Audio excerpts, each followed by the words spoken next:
Bismillahirrahmanirrahim. Assalamualaikum warahmatullahi wabarakatuh.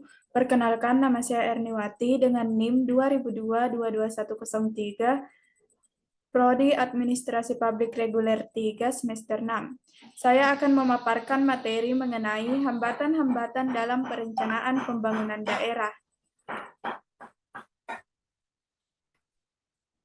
Pengertian perencanaan.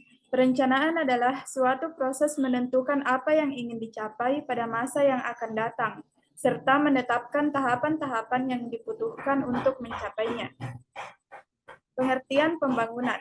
Pembangunan adalah proses perubahan yang mencakup seluruh sistem sosial, politik, ekonomi, infrastruktur, pertahanan, pendidikan, dan teknologi kelembagaan dan budaya.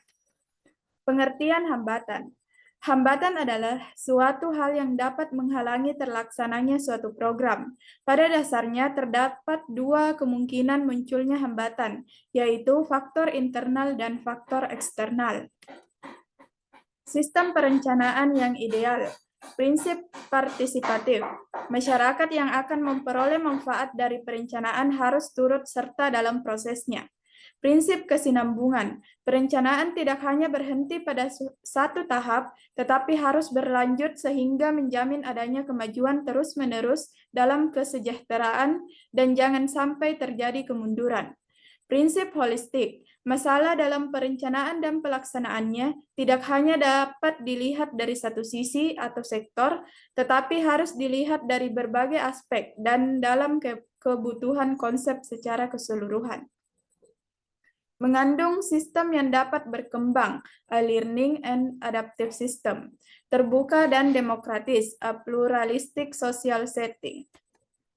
Sistem perencanaan yang berhasil. 1. Sistem perencanaan yang mendorong berkembangnya mekanisme pasar dan peran serta masyarakat. 2. Dalam sistem ini, perencanaan dilakukan dengan menentukan sasaran-sasaran secara garis besar.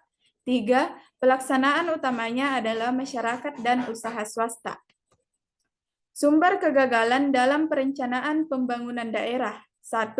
Penyusunan perencanaan tidak tepat, yaitu informasinya kurang lengkap dan metodologinya belum dikuasai. Perencanaan tidak realistis, sehingga tidak mungkin pernah bisa terlaksana. Pengaruh positif terlalu besar, sehingga pertimbangan-pertimbangan teknis perencanaan diabaikan. 2. Perencanaan mungkin baik, tetapi pelaksanaan tidak seperti seharusnya, yaitu kegagalan terjadi karena tidak terkaitnya perencanaan dengan pelaksanaannya. Aparat pelaksana tidak siap atau tidak kompeten. Masyarakat tidak punya kesempatan berpartisipasi sehingga tidak mendukungnya.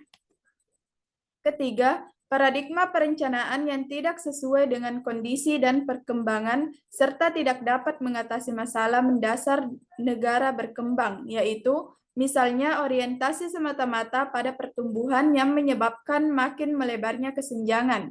Dengan demikian, yang keliru bukan semata-mata perencanaannya, tetapi falsafah atau konsep di balik perencanaan itu. 4. Karena perencanaan diartikan sebagai pengaturan total kehidupan manusia sampai yang paling kecil sekalipun. Yaitu perencanaan di sini tidak memberikan kesempatan berkembangnya prakarsa individu dan pengembangan kapasitas serta potensi masyarakat secara penuh. Sistem ini bertentangan dengan hukum penawaran dan permintaan karena pemerintah mengatur semuanya. Perencanaan seperti inilah yang disebut sebagai sistem perencanaan terpusat atau centrally planned system. Hambatan dalam perencanaan pembangunan daerah. Belum optimalnya koordinasi dan sinkronisasi proses perencanaan pembangunan daerah. Belum efektifnya pengendalian dan evaluasi kebijakan pembangunan daerah.